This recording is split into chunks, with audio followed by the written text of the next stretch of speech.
What a game, man, Josh. LSU, South Carolina today, a back and forth tussle. LSU going on the road and getting what I think is a must needed win, because if they did not win that game today, you would have started hearing the cat calls. Is Brian Kelly the right guy? Is this recruiting class led by record-setting quarterback Bryce Underwood locked in? Bryce Underwood, I'll tell you what, Josh, he is going down as one of the greatest high school football players in Detroit area history, alongside the likes of Jerome Bettis, Charles Rogers. He's now the state's all-time touchdown pass leader. So for LSU to go on the road, come from behind, Nussmeier was terrific, and get a win is huge for what they're trying to do on the recruiting trail, right? Because social media and everything would have been buzzing about an LSU loss today for all those recruits to read. Yeah. So take me inside the game, right? I know it wasn't a win for LSU, a win for South Carolina, but that atmosphere before the game, getting recruits on campus. I mean, what does that do? Do you think that it helped, even though South Carolina did not win the ballgame? Well, I think that recruits are leaving that campus excited about the trajectory of the program. Several of them told me Coach Beamer's leading this team in the right direction. They're at the top or near the top for so many of these blue chippers. That crowd was in an absolute frenzy. I mean, there was a point in that game where it was 30-29. Nussmeier's in shotgun. He's trying to direct traffic at the line of scrimmage. The ball snapped. He doesn't see it's coming. Ricochets off him. South Carolina recovers, and Shane Beamer turns around and looks at the crowd and tells them they made that happen. A legit 12th man moment inside Williams-Brice Stadium. And quite frankly, Josh, if Lenora Sellers doesn't go down, I think they win the game. And so South Carolina now has an opportunity to say, we have one of the best young quarterbacks in the country. He is going to be in the Heisman talk at some point in his career here. We are going to be an explosive, fun offense. They have one of the best pass rushers in the country, young pass rushers, and Dylan Stewart. This was a young football team. Mikkel Skinner, on 300 tight end, just decommitted from Cincinnati. He's looking at South Carolina, and he's looking at Kentucky. He's been to all three South Carolina games this year, including the one on the road last week where they just blitzed Kentucky and talked about them being a young team. And so South Carolina, it's a win for them today. And for LSU, it's a wipe your brow and move on. And look, they made plays too. I mean, South Carolina's defense has been electric early in the season as well. And LSU carved them up. But Lenora Sellers, when he was in the game, South Carolina looked like they were in complete control. They couldn't stop him. He had that 75-yard touchdown run. So there's a lot of excitement around South Carolina. And then LSU, they have the number 3 recruiting class in the country right now. And for them to get this done, and you're not hearing the cat calls and all of that on social media. If they would have took an L and been 1-2, who knows what the attitude and mood would be around this program when you're talking about the guys at the top of the class. Let's bring in Hayes Fawcett, Josh, to talk more about the LSU Tigers right now. What's up, Hayes? What's up, Steve? How's it going, Josh? You doing good? Doing great, man. Glad to have you back on Recruit Reaction, our 3rd week of doing this. The trio is back. And Steve, you brought on Hayes. You got a good anecdote you want him to share with us. Well, Hayes, you just look at the top of this class: Bryce Underwood, DJ Pickett, Harlem Berry, and Derek Meadows. Pickett, Berry, and Meadows were wars on the trail for LSU, in my opinion. Underwood was a lean for the Tigers for a long time. Joe Sloan, lead recruiter there. They got him to campus numerous times. That was the atmosphere he was looking for. They love everything about LSU, from the diverse atmosphere to the food. I think it's going to take a lot for things to change there. But Pickett, Berry, Meadows, those were at some point or whatever wars on the trail. You were with Harlem Berry. You were sitting next to him on ESPN when he announced his commitment to LSU. You've been doing this a long time with the recruit edits and stuff. Harlem Berry's got to be one of your best relationships, right? How did you end up sitting next to him on national television when he's announcing his commitment to the Bayou Bengals? Yeah, man, no doubt. Me and Harlem definitely had a great relationship. Under Armour set up a really cool deal to where they put me and Harlem kind of sitting in the same room next to each other the day before he ultimately committed, and I was basically able to make the graphic for him right in front of him. And he kind of, told me what he wanted and different things like that. And then the next day, he obviously committed to LSU live on ESPN, and it was a pretty cool deal. They had the graphic printed out and framed, and he basically, instead of choosing a hat or taking off a jacket and, having the LSU shirt under it, he unveiled the covered up frame, and it showed my graphic. And, that was definitely a pretty cool moment for me to, be on ESPN, and then ultimately for him to use my graphic to announce his commitment. Hey, that was your first time on television. Is that correct? Why did it take so long for you to do it?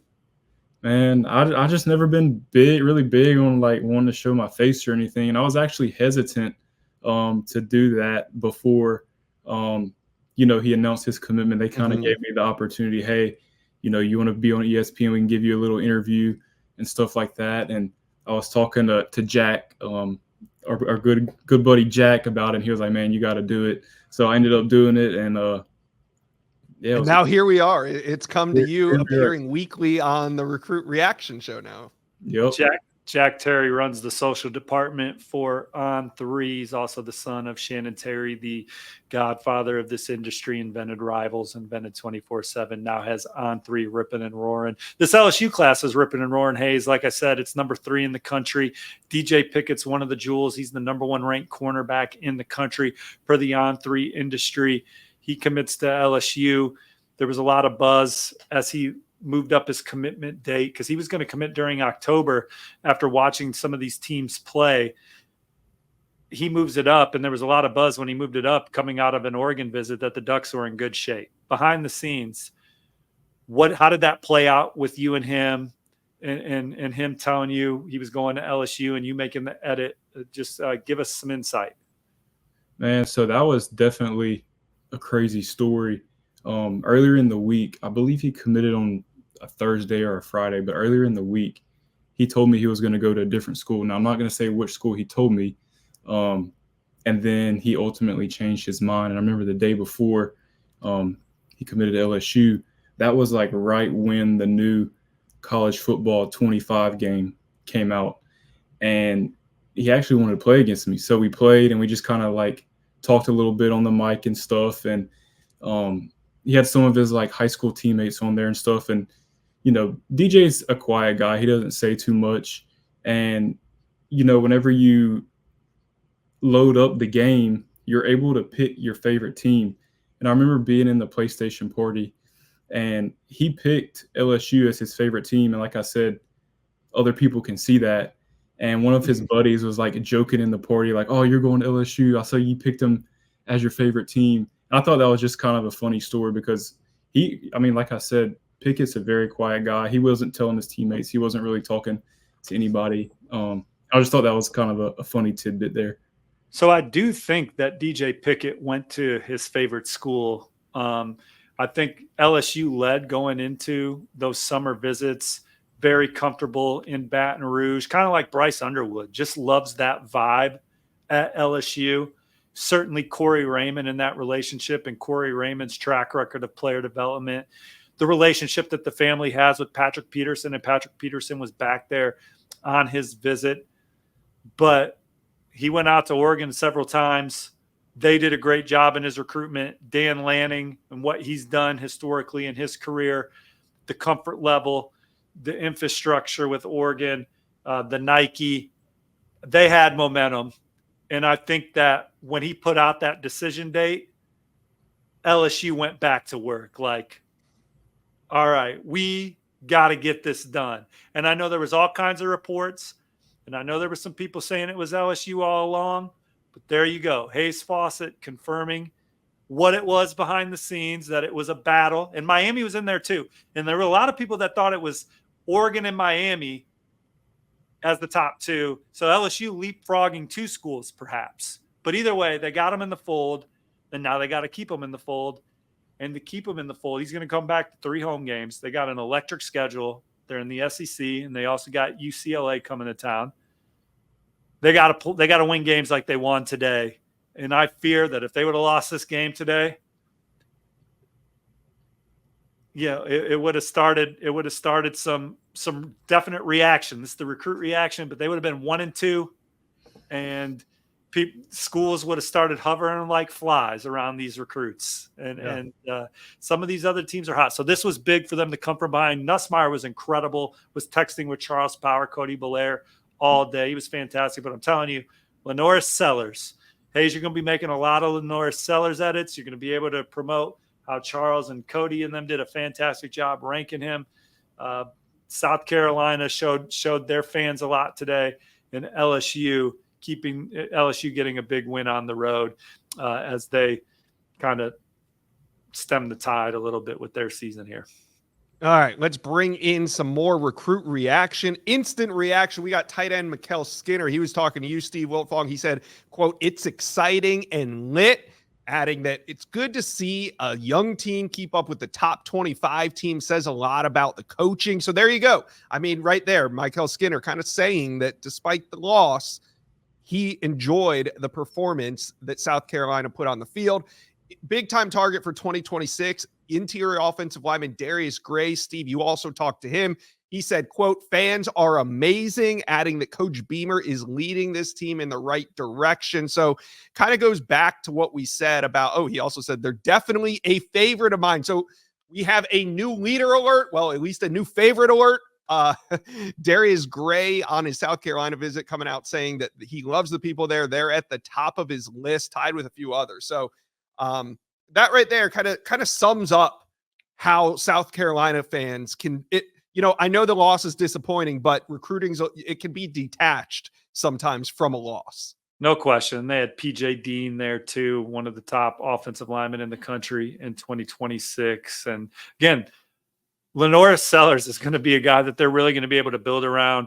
They had four-star or better receivers on campus today. Jordan Gidron is the number one player in the state. He talked about having a fantastic visit, talked about it being electric. Willie B's always a great experience. The Gamecocks continue to excite me as a program because I can see how Coach Beamer's developing them as a team, and I like how Coach Fury's developing his players. Brody Keefe is an on 300 receiver that says the coaches are always welcoming. It's like home every time.